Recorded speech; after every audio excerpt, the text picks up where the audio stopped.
The chilly, damp October weather was anything but pleasant. The wind howled and tore the wet yellow leaves from the trees. The rain poured, and gray, dark clouds covered the entire sky. The young woman had been freezing at the bus stop for more than an hour, waiting for the bus, but it was nowhere to be seen.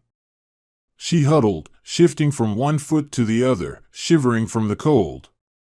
Several times she tried calling her husband to come pick her up, but the line was unavailable.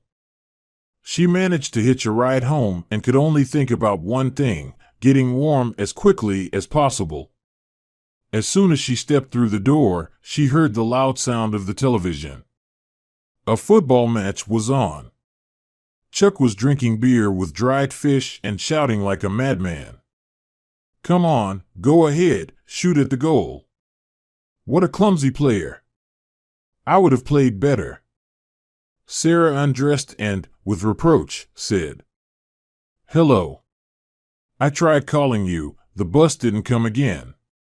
I'm freezing. Why didn't you pick up? You could have driven me home."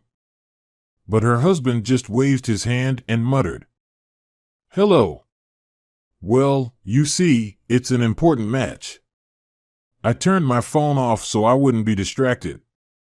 But don't make a big deal out of it. Gas is expensive, no need to waste it driving the car around for nothing. You made it home, so it's fine. Go have some tea and calm down. Hurry up with dinner, I'm starving." Sarah sighed deeply and dragged herself to the bathroom. Under the stream of hot water and fragrant foam, she warmed up, and the small tremors that had been shaking her body stopped. Her body finally relaxed. But no sooner had she left the bathroom than she heard her husband grumbling. "Did you go for a swim or something? You should be saving water, or we'll end up wasting it. I looked at your shopping, and I'm really mad. I've told you 100 times, buy things on sale, not at full price." She couldn't take it anymore and exploded in response. "Chuck, do you have any conscience? You get home way earlier than I do. You could have bought the groceries so I wouldn't have to drag the heavy bags, and now you're complaining. When did you become so greedy? Soon you'll be saving on air too. Maybe I'm using too much hot water too?" Her husband scowled. "Don't exaggerate. You used to like that I'm practical and know how to save. All right, don't be mad. The match is over. Let me help you with dinner." Sarah decided not to continue the argument. She started peeling potatoes, put the broth on to boil, and told Chuck the latest news. "Can you believe it? Luis is already eating on his own, and his hand is moving up. That's a good sign. I feel so sorry for him. He has a lot of money, but he's so lonely. Barely alive after a severe stroke. I'm bringing him some homemade soup tomorrow because he sure won't recover soon with the hospital food. By the way, they couldn't save the old woman from room 5, she died. Poor thing, she suffered so much." Chuck started complaining again. "I don't get you. People are trying to get something useful for the home from work, and you're carrying food to the sick. What's with this romance? Or maybe you have a soft spot for him. Why are you feeding him? He has plenty of money, let him order meals from restaurants, he won't go hungry." His wife was really upset now. "But he's an elderly man, he had a stroke. I just want to help him, don't be angry." They ate dinner in silence. Chuck went to bed early, and Sarah stayed up for a while, washing dishes, tidying up, and barely making it to bed herself. She was exhausted, but sleep wouldn't come. She tossed and turned, sighed, looked at her snoring husband, and kept thinking. When did he become so harsh, so greedy, and indifferent? Everything used to be so different. Sarah had always wanted to become a nurse, but she couldn't. Her mother had been seriously ill, the family had no money, and she had to work as an orderly in the intensive care unit. There, she took care of critically ill patients who had undergone major surgeries, all bedridden. Her duties included changing bedding, feeding, and providing hygiene care. It was very tough work, both physically and mentally. But the schedule was convenient, and she could combine work with caring for her sick mother. Like any young woman, she longed to have fun, fall in love, and enjoy life, but there was simply no time or energy for that. Rick, her classmate from school, had been infatuated with her for a long time. Sometimes, she even went on dates with him, but he was so fickle, unpredictable, and unserious that Sarah quickly got tired of it, and she ended their relationship herself. But it was unacceptable that he would surround all the flower beds with flowers, and the next time not show up for their date or be late, riding his motorcycle like a madman. Her mother also didn't like him and said he was a playboy. Then the janitor from their hospital, Chuck, started courting her. He was the complete opposite of Rick. Mature, reasonable, always calculating everything. Sarah actually liked that back then. She thought this was the way a man should be. When her mother passed away, Chuck was there to support her, helping with the funeral and the wake, always by her side. They gradually grew closer. The man also liked that Sarah was serious, homey, not a flirt. She didn't demand expensive gifts or fashionable clothes, and loved him so sincerely, so tenderly. The couple got married, started living in her husband's apartment, sold her room with her mother, and bought a used foreign car. Yes, I always wanted to go to college and become like my sister, but my husband tried to talk me out of it. Honey, why should we have these extra expenses? And how will you manage to combine studying, work, and family? Especially since the salary difference isn't that big. No, I'd better think about how to make something of myself. I'll try to make the right connections at the hospital. In the workplace, Chuck transformed. Everyone loved him. He almost openly flirted with the women he needed, complimenting them, joking. Many envied, thinking how lucky I was to have such a good husband. But no one knew that at home he changed beyond recognition and turned into a bore and a grumbler. Moreover, with every passing year, her husband became more and more meticulous and turned into a real miser. He saved literally on everything, grumbled, and life with him became more difficult. Sarah really wanted children, but he didn't want to hear anything about it. Now is not the time.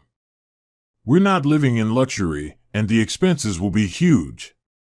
Let's wait, we'll have time later. Sometimes, a wave of anger and sadness would hit Sarah, and she just wanted to leave her husband. But there was nowhere for her to go. She had regretted 100 times that she agreed to sell her room and ended up without her own corner. She didn't want to be alone either. Deep down, she still loved Chuck and hoped that he would be able to find a higher-paying job, and everything in their life would get better. One morning, Sarah woke up before her husband, packed homemade soup and rosehip broth into a bag, and rushed off to work. 3 weeks ago, they received a very severe patient with a massive stroke, businessman Lewis Wright. The doctors fought for his life and won it from the hands of death. Now the man was recovering, though he was still very weak and half paralyzed. Sarah didn't even know why she felt so sorry for him and took such good care of him. The patient was very grateful, and they talked a lot. Lewis told her how he managed to build an auto repair shop, how much effort, nerves, and work he put into it.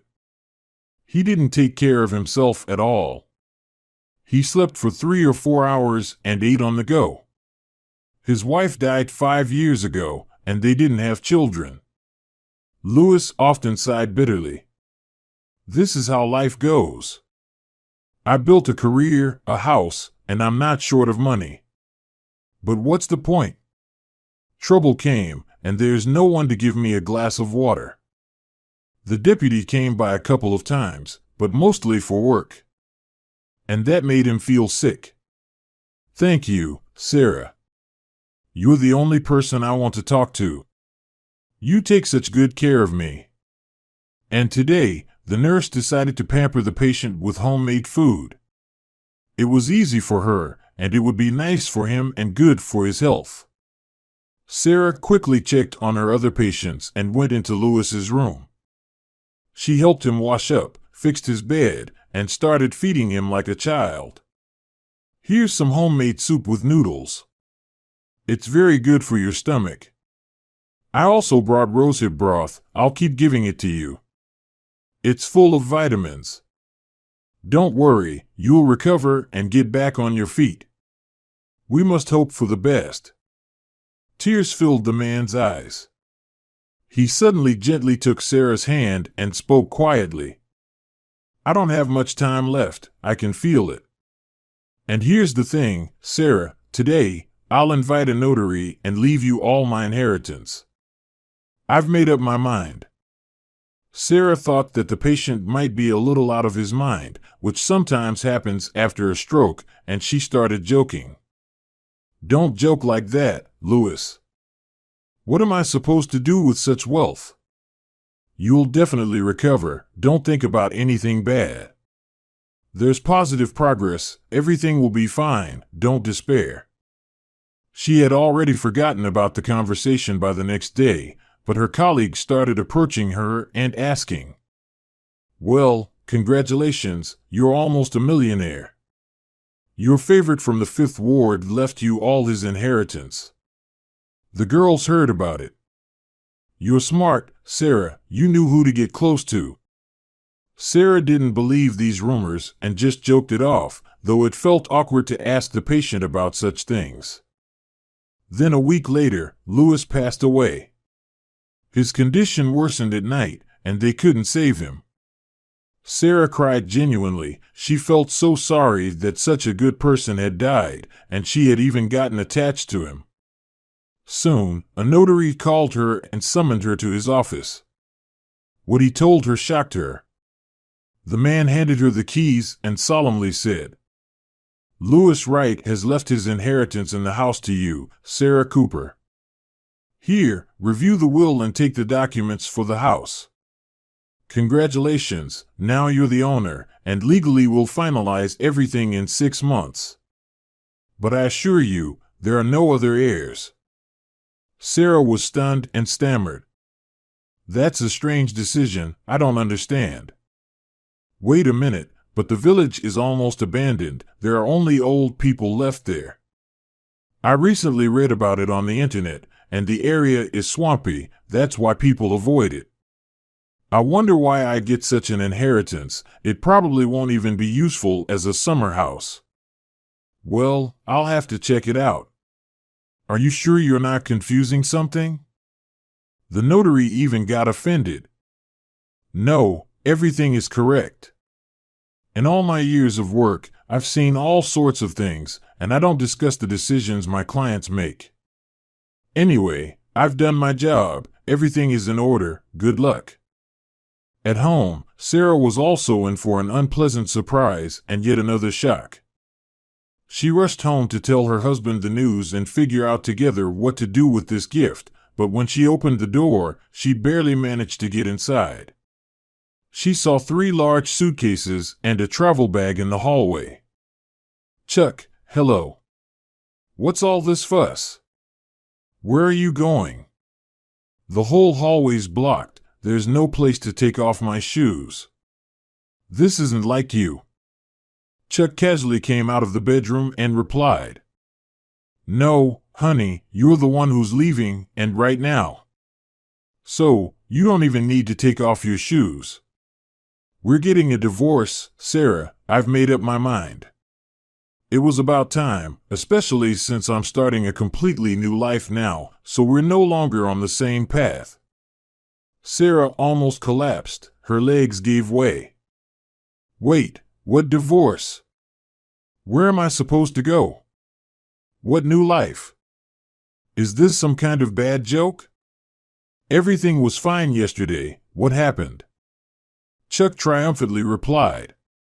Your businessman who died left everything to me. So now I'm rich. And I'm starting a romance with another woman, a doctor from our department, Kimberly. Unlike you, she's a woman with prospects. Her father holds a high position in the Ministry of Health. Don't play poor, darling. You got a house from your lover too. Go there. It wasn't for nothing that you carried pots for him. You earned it. The man laughed. As they say, some get the cream, others the leftovers.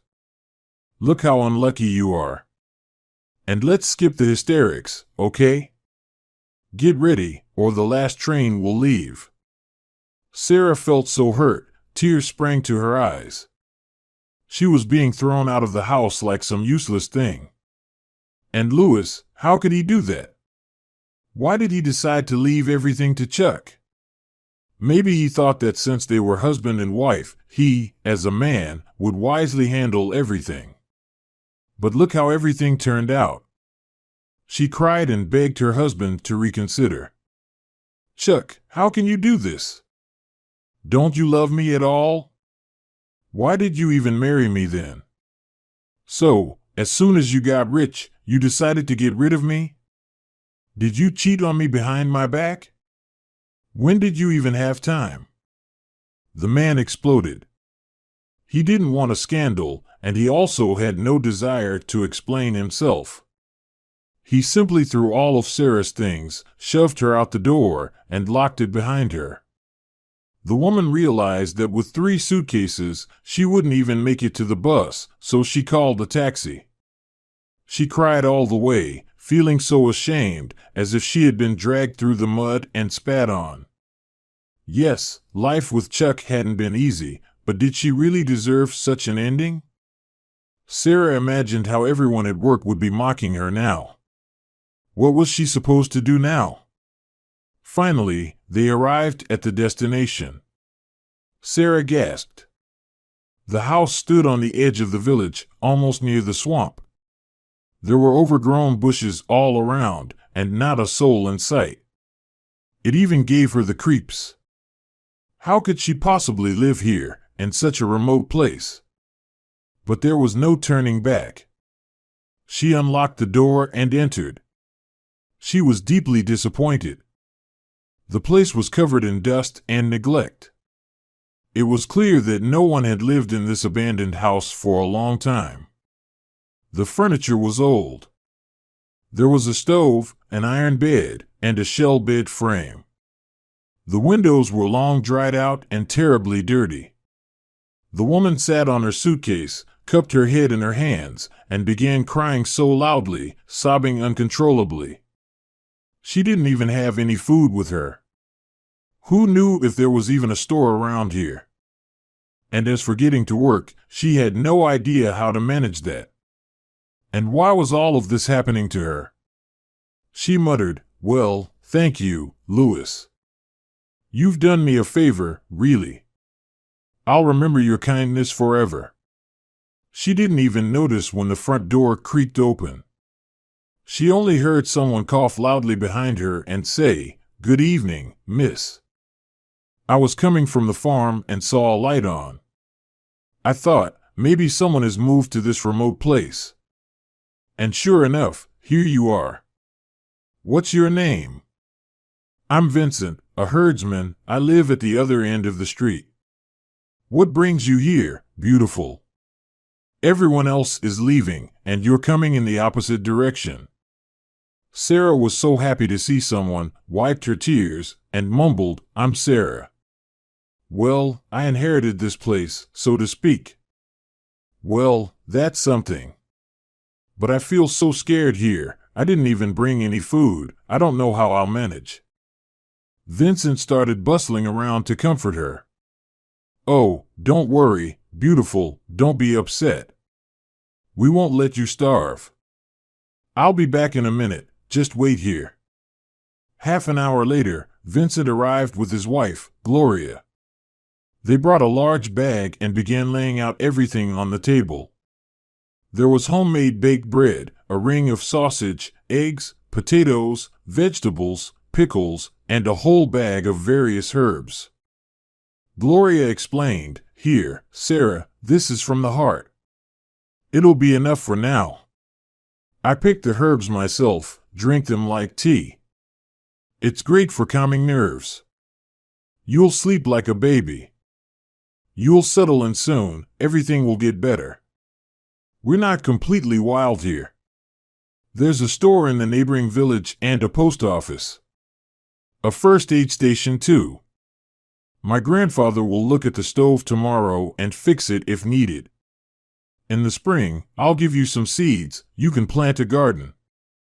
The land here provides for itself. We're just happy to have such a neighbor. If you need anything, feel free to ask. And just drop by for a visit anytime." Sarah couldn't believe that strangers were supporting her like this and thanked them deeply. "Aunt Gloria, Uncle Vincent, thank you. I don't know how to thank you enough. You're right, crying won't help. I'll settle in, I have no other choice.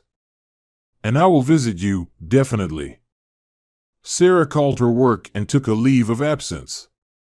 She needed some time to recover from everything she had gone through and to figure out how to move forward.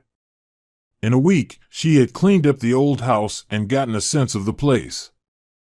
Neighbors told her that a gamekeeper had lived here once, but he had died a long time ago. His son had been living up north for years and sold the house to someone from the city.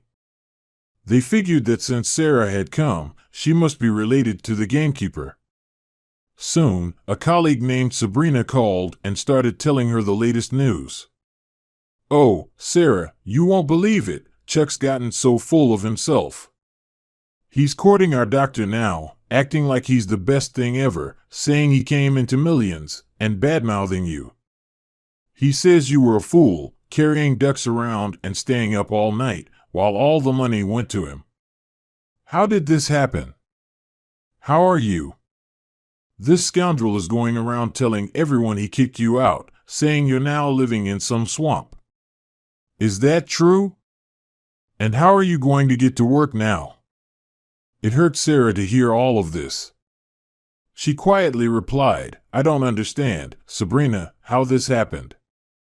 My husband never visited Louis in his room. Who knows why this businessman decided to leave everything to my husband? I'm settling in, it's a bit strange, of course, but there are some perks. The air here is so fresh, and there's a forest nearby, such beautiful nature. The neighbors are good, warm-hearted people. I won't starve. As for work, I'm not sure how to manage yet. I'll check the train schedules. Anyway, Sabrina, I have to go now. There's a lot to do. This isn't a city, you know, need to fetch water, light the stove." After hanging up, Sarah felt downcast. So now Chuck was living the high life, while she was here struggling? What a husband! She had thought they had a real family, but it turned out Chuck had just tolerated her and never loved her. That's why he treated her with such contempt, like a servant. Bring this and clean that, wash the clothes. The woman burst into tears. Well, let him go to his doctor, I'll live without him. And in any case, I won't let anyone else into my soul. 2 weeks passed like a day, and it was time for Sarah to go back to work. She woke up before dawn to catch the first train, but still managed to be a little late. She didn't even have time to change before being urgently called to the head of the department. And his words hit her hard. So, Lentiva, you've shown up, have you? Where have you been all this time? You've been skipping work. Well, darling, you're fired. I didn't think you'd let us all down like this, Sarah. We already hired someone to take your place. The woman cried, torn apart by feelings of hurt and injustice. How am I fired? I called the head nurse and asked for a family leave. I thought everything was fine. But please understand my situation. My husband left me, and now I'm losing my job too. How am I supposed to live now? And what am I going to live on?" The head of the department just shrugged. "Well, I wouldn't mind if things were different. I know you're a hard worker, and you never had any complaints before. I don't know what happened with your husband, but maybe it's for the best that you were fired. Chuck has completely lost it. He's spreading all kinds of dirt about you. He's got some powerful backers now, And it's too late now. The order for your dismissal has already been signed. So, we're parting ways." Sarah tried to keep her composure and not cry in front of her colleagues, but they all spoke at once, telling her that Chuck was the one who orchestrated everything, even bragging that now he wouldn't have to work alongside his ex-wife. Sabrina said, "He doesn't even consider us people anymore. He looks down on all of us, walking around with the doctor like they're a couple. He's all dressed up like a Frenchman, acting important. He doesn't eat in the cafeteria anymore. He's always at restaurants with his new lover. Shameless, to say the least. It's so sad you're leaving, really. But don't worry, Sarah, Chuck will get what's coming to him, you'll see. Don't forget us, give us a call." Sarah was emotionally crushed. She returned to the village, her feet leading her to Vincent's house, where she finally cried her heart out on the old woman's shoulder. Gloria comforted her as best she could. "Well, your husband turned out to be a real snake in the grass, didn't he? Always trying to ruin your life. Don't cry, dear, don't kill yourself over it. They say God doesn't give tests greater than our strength. You'll get through this, it's a lesson to learn. Here's what we'll do. We'll go to the neighboring village, to the health post. Maybe they'll take you in. We're really short on staff here. Who knows, maybe you'll get lucky. I'll put in a good word for you. Everyone knows me, I was born and raised here. Don't worry. Everything will work out. You might even meet your destiny. Life has its ups and downs." Sarah waved her hands. "No, that's enough, I've had it. This love has only caused me problems. He didn't treat her well before, and now he just can't settle down, as if he's taking revenge for something. We women are such fools, oh, how foolish we are. I was like a hen around Chuck, always trying to please him, swallowing all the insults, protecting the family, and yet he, the bastard, stepped over me and wiped his feet on me." Sarah was lucky. The old, somewhat blind medic Albert was quite happy that he would have an assistant. He was short-handed, so they took her on. The pay was, of course, meager, but she was grateful for it. Anything was better than sitting without money. And so, her rural days passed. At first, Sarah cried into her pillow every night, but then she got used to it. Vincent brought her a cute little puppy, Chubby, with a stubby tail. "Here, I brought you a guard dog. Our dog had puppies, and they decided to give you one. Look how funny he is. He'll be like a bell, guarding the house, not letting strangers in. It'll be more fun for you too. Will you take him? I'll build him a kennel, don't worry." Sarah was overjoyed and gently took the little one in her arms. The puppy barked, sniffed her, and licked her cheek. Sarah laughed and said, "Thank you, Uncle. I'll call him Snow. I don't know how I didn't think of that. It'll definitely be more fun with him. All right, little one, let's go. I'll feed you." The villagers loved Sarah, as she treated everyone with kindness and an open heart.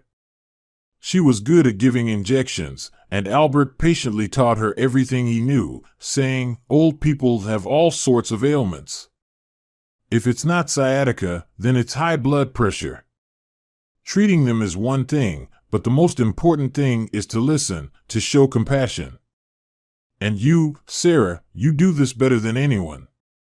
You're a smart girl with a kind heart. You see, Sabrina spent a whole week rubbing her back with pepper ointment, and it really helped. Such kind words were very pleasant for Sarah, and life in the village no longer seemed so horrible. Meanwhile, Chuck was thriving. Finally, a streak of good luck had come into his life, and he didn't have to save money anymore. His conscience didn't bother him at all, and he didn't feel sorry for Sarah. He had long grown tired of his wife, and the more she tried to please him, the more irritated he became. He considered her weak, neither fish nor fowl, capable only of running errands for sick ducks and washing floors. Often, Chuck would deliberately provoke her to tears, hoping she would snap and leave him on her own. But no, this hen would cry and forgive him every time. He often scolded himself for ever marrying her. She was young, naive, gentle, compliant, but what was the point? The youthful body quickly lost its charm, there was no perspective, and everything was just green misery. Chuck had long been eyeing Kimberly, a young, ambitious doctor. Her father had connections everywhere, which made Kimberly act arrogantly and confidently, and she didn't even spare a glance for the janitor. But now everything had changed. He was the owner of a large fortune, which made him a desirable bachelor. Chuck began courting Kimberly, buying her flower baskets, taking her to restaurants, and even buying a flashy car. The once aloof lady began to soften, flattered by the attention. She thought, I'm already 35, youth and cheerful suitors are behind me. It's time to build my own nest. But the potential suitors in my father's circle are all ambitious and strong-willed, and I don't want to have to adjust myself to my partner. But this janitor is fine, a good-looking man, attractive, and look how he's pampering me, willing to do anything just to get ahead. I'll help him with his career, he'll owe me for life, and I can twist him around however I want. If I'm lucky, we'll even have a child together. Kimberly stopped turning her nose up, and the couple started meeting openly. Her father also supported her decision, seeing the benefits. Let him hustle and pay for the renovation of the private rooms in the hospital. They're always in demand and will pay off double. Soon, Chuck was promoted to head of the warehouse at the wholesale pharmaceutical company. The team was outraged, asking how it was possible for someone without a specialized education to become a manager. But everyone knew it was thanks to her father. Now Chuck felt like he was on top of the world. He quickly got used to the comfort, the position, and everything from his old life seemed distant and alien to him. That morning, Chuck was trying to sort through papers in his new office, as he held the position only nominally, while all the work was done by others. There was a knock on the door, and a middle-aged man entered. His appearance was not impressive. He had a tired, wrinkled face, dusty shoes, and a shabby windbreaker. He began an unpleasant conversation. Hello, Chuck. My name is Travis Butler. I came to you about a matter. Lewis Wright was my late wife Paula's uncle. She passed away a year ago, and we have a son, Dave, who is 5 years old. The boy recently had an unfortunate fall from his bicycle and injured his leg. He needs a very expensive corrective surgery, or he'll have a permanent limp.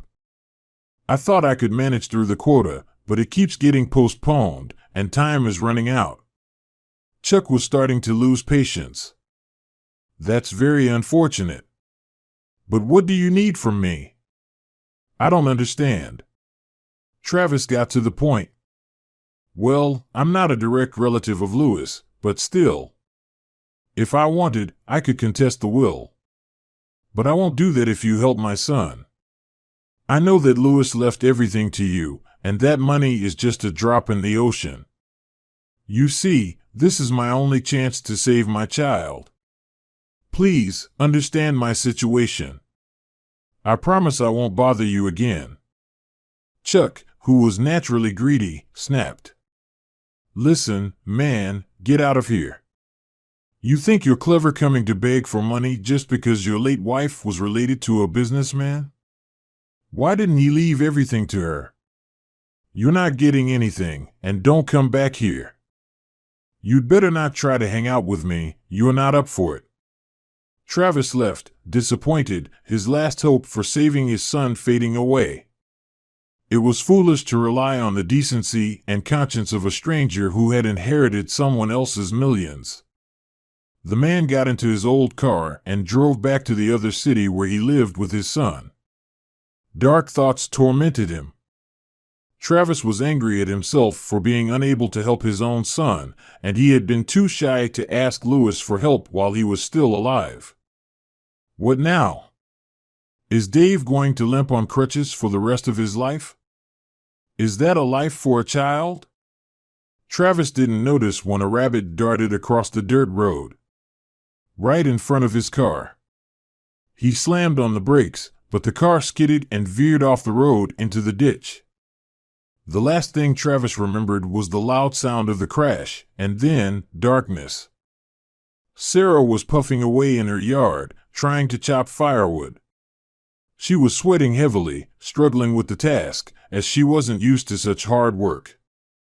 The first frost had arrived, and she was heating the stove to keep warm. Suddenly, Snowball started barking loudly and tugging at its chain. Sarah went outside and gasped.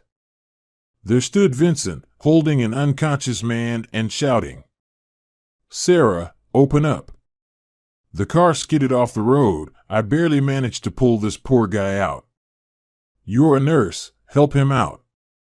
Sarah laid the patient on the couch. But I'm not a nurse, Uncle Vincent, just an aide. You should have called an ambulance, not dragged him to me. What if he dies? They'll blame me. Go get the paramedic. The old man grumbled. How would I have called an ambulance? There's no proper signal around here, and I left my phone at home. What good is it to me on the farm? The poor guy's phone is broken, too. What was I supposed to do, leave him in trouble? Look, check him over while I go get the paramedic. You'll figure out what needs to be done together. Sarah sighed and ran to the bedroom for ammonia. She began to put cotton wool in the man's nose, hoping he would come to.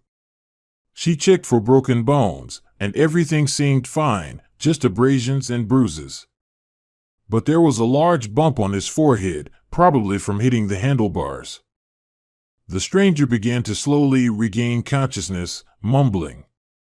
What happened to me? Where am I? Oh, it hurts to breathe, my ribs hurt, and my head is splitting. Oh, please, give me a basin, I feel nauseous.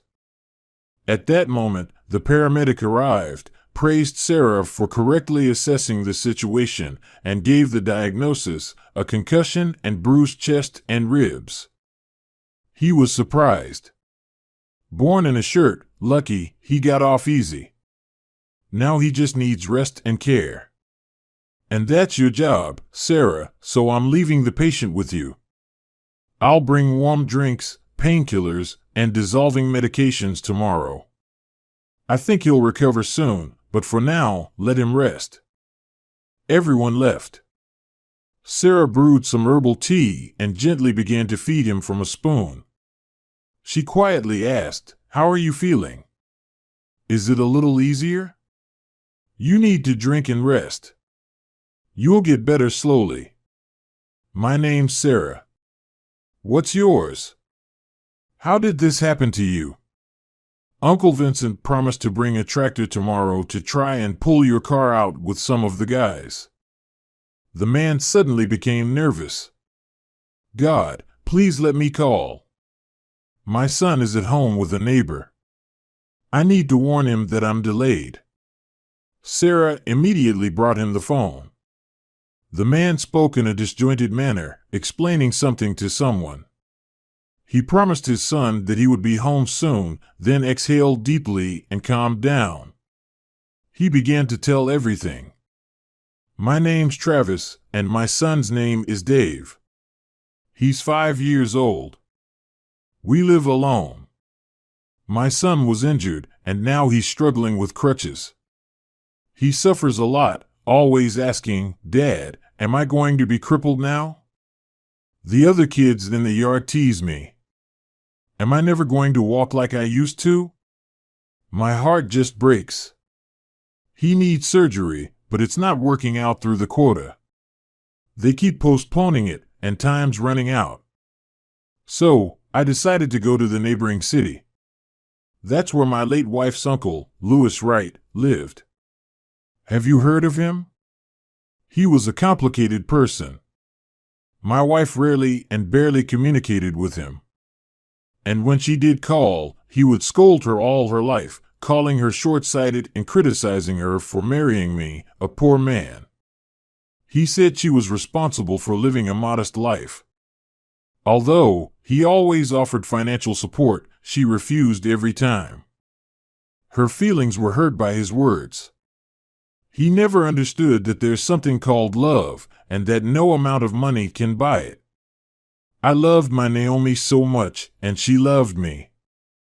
We didn't live luxuriously, but we lived honestly. We earned with our own hard work and never fought over money. When our little boy was born, that was happiness too. But just a year ago, my Naomi passed away. It all happened so suddenly and foolishly.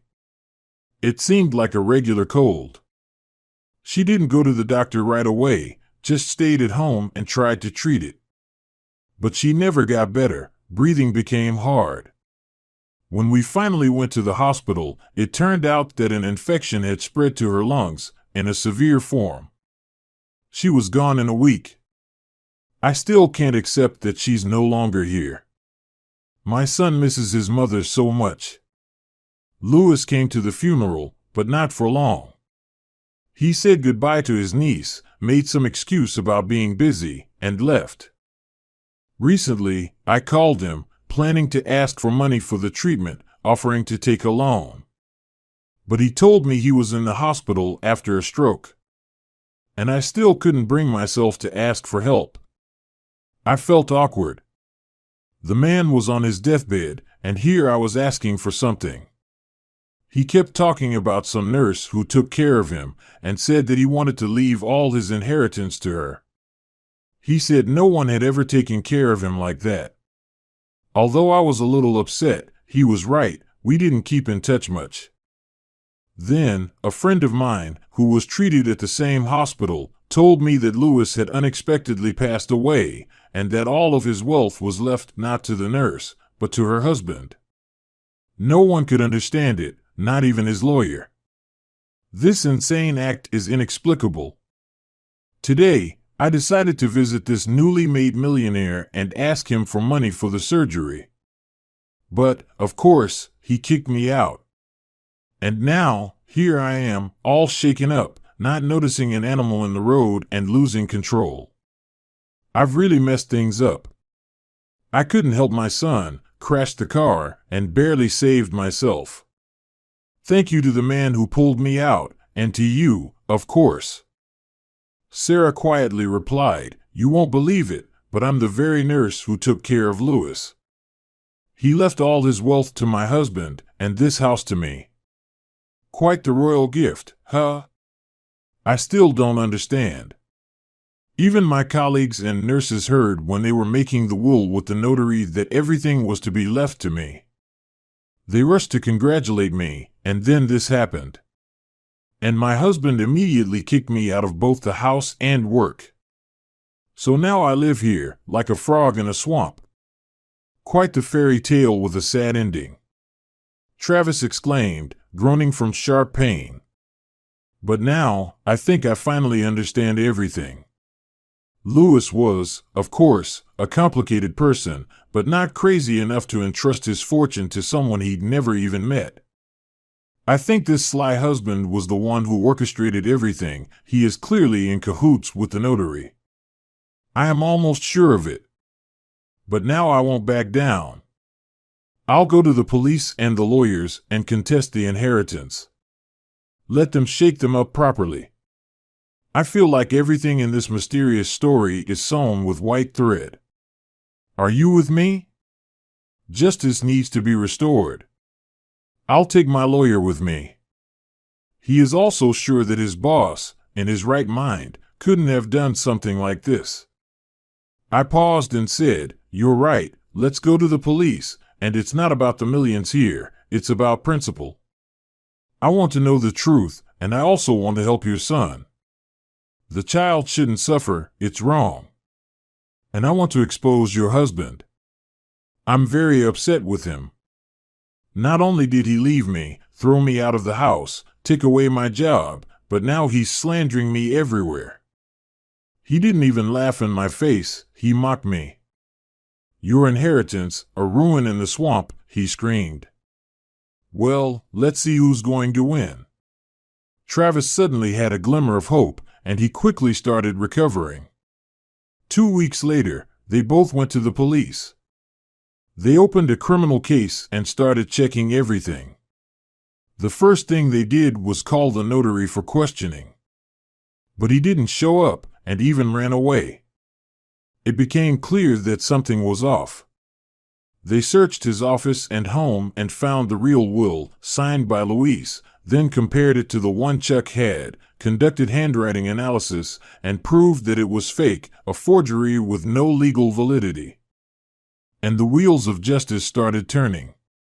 Chuck was forced to return everything, and now Sarah became a rich heiress, while her ex-husband ended up in a mess. Kimberly immediately broke up with her suitor, and her father hurried to disown the newly minted son-in-law.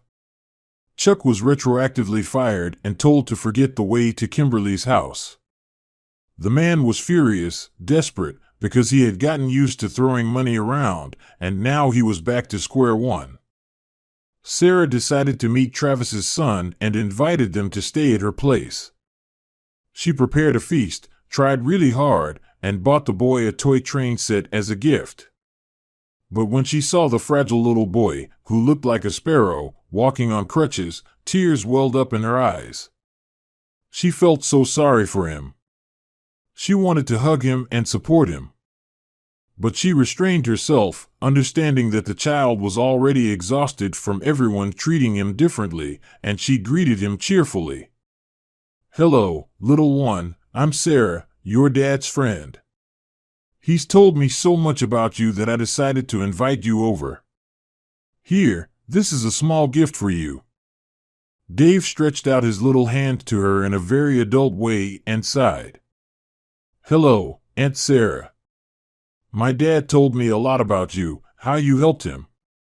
Thank you for the train set, that's cool. I've never had one, but I'd rather play with a ball. I dreamed of becoming a footballer. I'm tired of sitting and lying down." She smiled at him and replied, "It's all going to be okay, Dave. Your dad has already made arrangements at the hospital, and they'll treat your leg. You'll be running again like before, even faster. Just hang in there a little longer." The child's eyes lit up, and he started chattering. "Really? I'll bear with it, even if it hurts. I won't cry. I just want my leg to heal quickly. I always knew that my dad is the best." Travis hugged his son and whispered, "Aunt Sarah helped us, so we should thank her." The woman blushed and invited everyone to the table. "Please, dear guests, try the food. Gloria sold me a homemade duck, and I roasted it with apples in the oven. Come on, let's dig in." After a hearty dinner, the child set up the train set and started playing, while Travis quietly spoke to Sarah. "Sarah, listen, you're a rich lady now. Why don't you move back to the city? Why stay here in the middle of nowhere? It's tough to take care of everything and walk for an hour to work in the next village. I've made up my mind. I really like you, and not just because I was trying to get close to your inheritance. Don't think that. I don't even know what's going on with me. After Naomi's death, I didn't look at anyone. I thought I'd be alone forever. But when you were taking care of me, something inside me changed. When you touch me with your gentle hand, it feels like I'm being pierced by electricity. I'm drawn to you. I want to see you again and again. Maybe we should try to create a family together? How do you feel about me? It's important for me to know. Yes, I blushed. Honestly, I think about you all the time too, really. And when I saw Dave today, I immediately wanted to hug him and cuddle him. Let's not make predictions, life is so unpredictable. But I'm not against us becoming a couple. You're nothing like my ex-husband. You're kind, honest, and straightforward. And I really like that. Right now, the most important thing is to get Dave back on his feet. That's what we should focus on, and everything else can wait. I'll help you with everything. I'll take care of the little one. Together we'll overcome everything. But you know, I won't go back to the city. I understand, it sounds funny to have millions in the bank and live in the middle of nowhere, but I've realized that I really like it here. The nature is beautiful, the people are warm-hearted, and how could I leave my paramedic behind? And my old ladies, how would they manage without me? I've come up with an idea. I'll rebuild the house, do a proper renovation, and open my own new paramedic station with modern equipment. I think we can find specialists. But for now, it's all just dreams. First, I need to learn the profession, and now is the right time for it. I really want this abandoned village to flourish, for the youth to return, and for the sound of children's laughter to be heard. I'd also like to open a small shop, because the poor people have to walk to the neighboring village in a snowstorm just to buy the essentials. But is this really the solution? It's not good there. I've warmed up here, I've thawed out, and I don't want to go back to the stifling, busy city. There, everyone is a stranger to each other, but here, we're all like one big family. Yes, sometimes we argue, get offended, but what can you do? But if trouble comes knocking, everyone would give their last, they'd come to help. If you're not afraid of difficulties and are ready to get involved in all this, I'll be happy. I really need an assistant. I can't handle all my plans alone.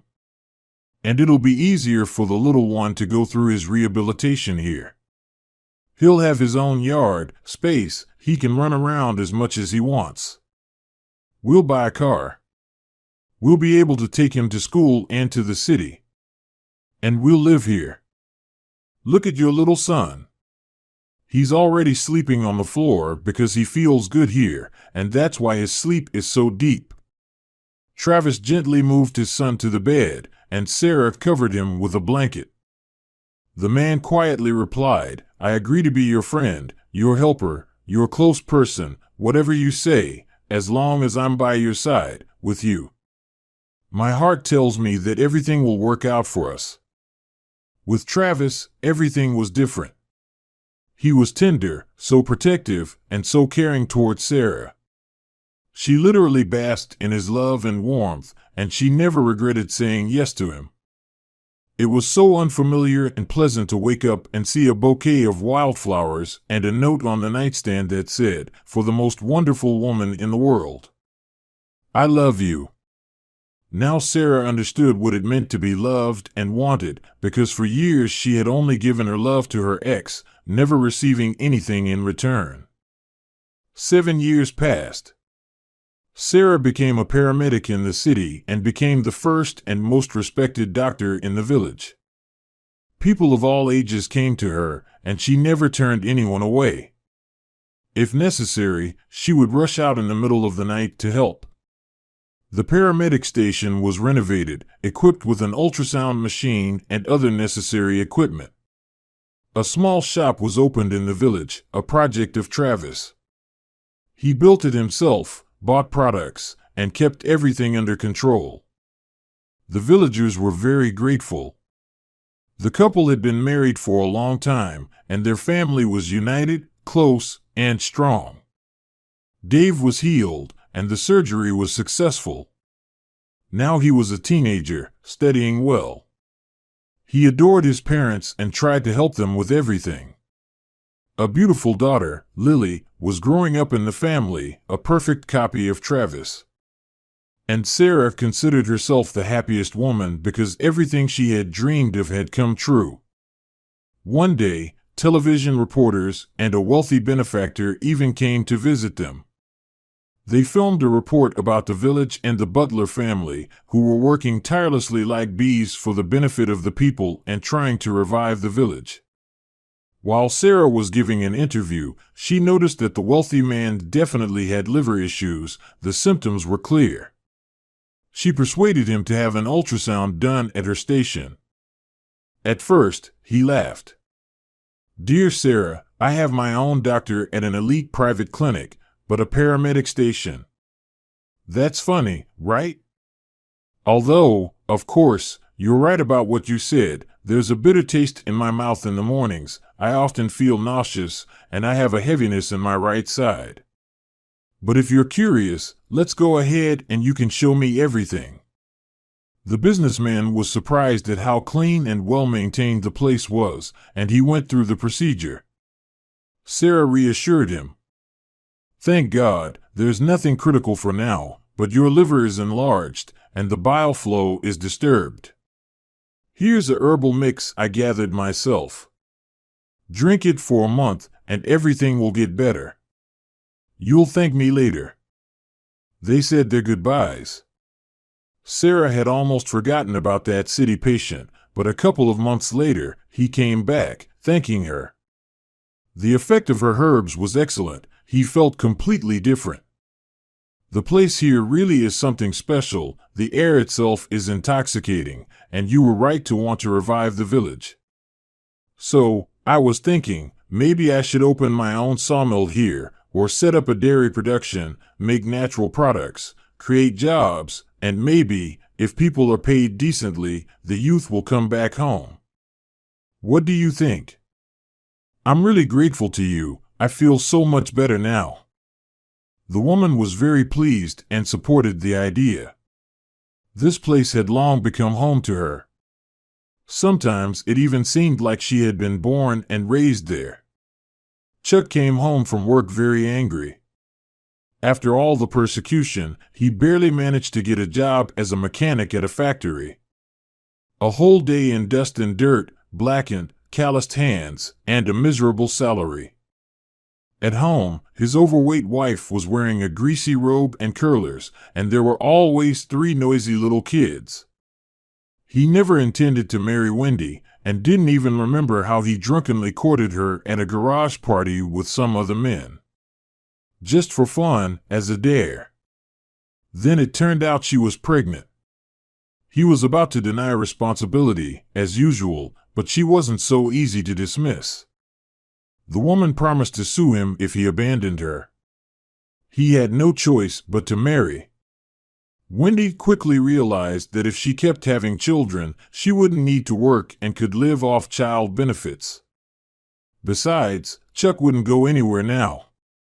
Chuck tried to reason with his wife about order and saving money, but it was pointless. Toma had an explosive temper and yelled at her husband so much that he was ready to remain silent just to make her stop shouting. She cooked terribly, didn't like cleaning either. The kids were growing up like weeds in the field. Chuck was eating bland, tasteless soup, while his wife, as always, was yelling at the kids. The atmosphere in the house was unbearable. And then he saw the news report. There, on TV, was his ex, Sarah, with her husband and kids. She looked so blooming, so happy. The journalist praised her, calling her the ideal family, a home full of life, a respected paramedic who listed all her achievements. Tears welled up in Chuck's eyes. He immediately turned his gaze to Wendy's sour face and, in frustration, threw the remote. A wave of sadness hit him. Black envy, anger toward Sarah, and toward himself overwhelmed him. He clenched his fists and hissed, "God, how everything is just unfair. This isn't life, it's some kind of punishment. But why do some get everything and others nothing?" Look at that poor, unfortunate nurse, that poor little lamb, she made it into the world. Of course, with those millions, you can do anything, and here I am, wasting away, enduring this fool whom I don't even love. If it weren't for the kids, I would have left long ago. But why is everything like this? Why? In his mind, involuntarily, those times when he lived with Sarah resurfaced. How his apartment shone with cleanliness, how this quiet woman loved him, forgave him everything, and how terribly he treated her, not valuing what he had, wiping his feet on her, humiliating her. And would you believe it, Sarah endured everything, didn't break, and now her life is wonderful, and his. He once had that gray mouse, nothing special, and now she had blossomed straight into something beautiful. Wendy understood everything, gave her husband a stern look, and started deliberately provoking him. What's wrong? Are you making that face? Don't like me? You're still pining over your ex-wife. But you kicked her out, and then the doctor chased you off like a dog. How did you expect it to go? Do you think I'm crazy about you? You're not even a man, you don't know how to love. So be happy that I even tolerate you. I thought I'd have children for you, thinking you might love them, but you don't even care about them. Done eating? Then go wash the dishes, or you'll hiss like a goose. I wish my eyes had never seen you. All night, Chuck didn't sleep, he was plotting revenge. I'll show you, lovebirds, you'll cry yet. He couldn't bear to see how life seemed to smile on her. He planned to send a greeting from the past, something they wouldn't soon forget. By the next night, Chuck had made up his mind and went to the village. He clearly remembered the road to that shack in the swamp. The notary had driven him there. They had even gloated together that Sarah had ended up with such a dump. The man was stunned when he saw not the shabby house, but a solid, spacious estate. His envy grew even stronger, his hand started to shake. He took 3 cans of gasoline out of the trunk, threw them over the fence, and started dousing the estate around its perimeter, muttering, "Here you go. Get it. Burn in hell. Let something bad happen to you too." Sarah and her husband had long been asleep, as had their daughter. Only Dave, in his room, was up late, chatting with a school friend. He was the first to smell the smoke and raised the alarm, shouting throughout the house. "Mom! Dad! Fire! Someone set the house on fire! Wake up, sister, we need to get out quickly." Sarah was terrified, grabbed her daughter, and they rushed toward the front door, but it was already ablaze. Outside, shouts of neighbors could be heard, some scuffling, loud barking, and snowballs growling. Travis barked orders. "Okay, son, we're men, let's go to the window, we'll save Mom and sister first. You jump down first, group yourself, and catch them below." The boy showed real heroism, jumping down himself. Travis helped Sarah down and only then rushed back to save the documents. He inhaled a lot of smoke, barely made it out, and collapsed on the grass. In the yard, chaos was unfolding. All the men had run over, some were putting out the fire, passing buckets of water, others were beating some man. Snowball had also attacked him, biting his leg with a death grip. Travis regained his strength and rushed to join them. The villagers yelled, "Take that, scoundrel! You thought you could burn our paramedic's house down? Who the hell do you think you are? We'll tear you apart for Sarah, we won't let you hurt her." Travis threw back his hood, and Sarah gasped. "It's Chuck," she screamed. "Stop, don't beat him, he's my ex-husband, a real scoundrel. I'm not even surprised that he's decided to do something vile again because this man is incapable of doing good things. Better run for the officer, let him deal with him legally."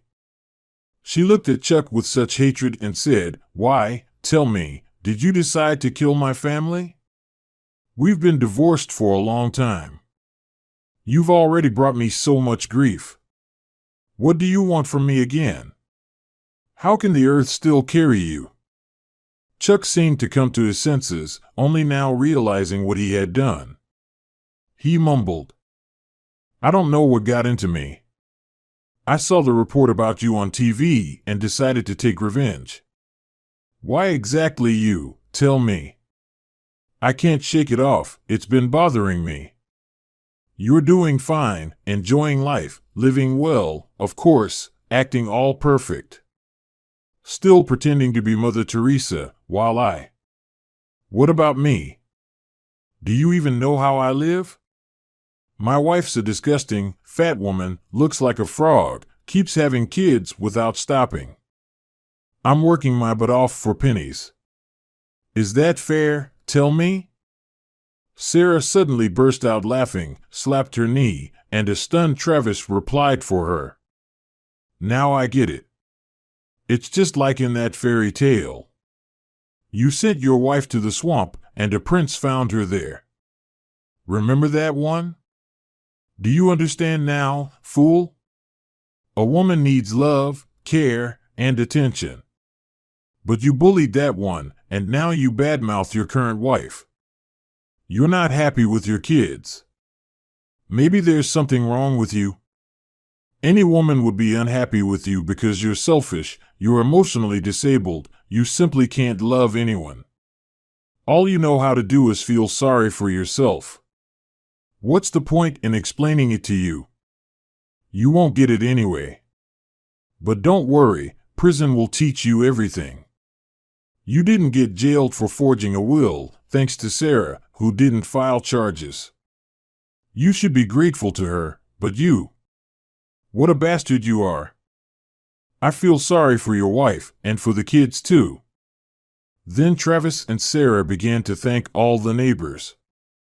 "It's such a blessing that we live in the village and have such caring people around us. Thank you from the bottom of our hearts.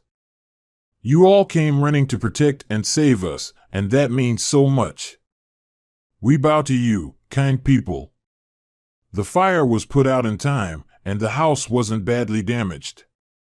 Travis and the neighbors quickly repaired the house. Chuck was sentenced for arson, and he was facing a long time behind bars.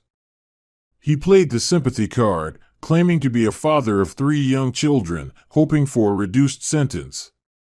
Wendy never came to see him, neither at the trial nor for a visit, only writing a letter. "I'm divorcing you. Sarah and Travis are amazing people. You tried to kill them, and they're helping me. The kids don't need a father like you. What kind of example are you to them? What can you teach them? You really can't bring joy to anyone. Live your life however you want, since no one needs you." Now Chuck was spending his days behind bars, cursing everyone around him. He was alone again, unwanted, and a lonely prisoner. After the fire, the Butler family became even closer. Sarah hugged her son and said sincerely, "Dave, my dear, I'm so proud that your father and I raised a real man, a hero. You selflessly saved me and acted like an adult. You weren't scared, you didn't lose your composure, even though you're still just a child. Thank you, my beloved son." The boy blushed, hugged Lily, tickled her, and said, "It's because I love her. Even though sometimes she's just unbearable. But Lily is my sister, how could I have acted otherwise? I love you both too. You and Dad are the best." Sarah often thought of Chuck, and she was grateful to him for everything, even for that little shack in the swamp, where she became the happiest woman in the world.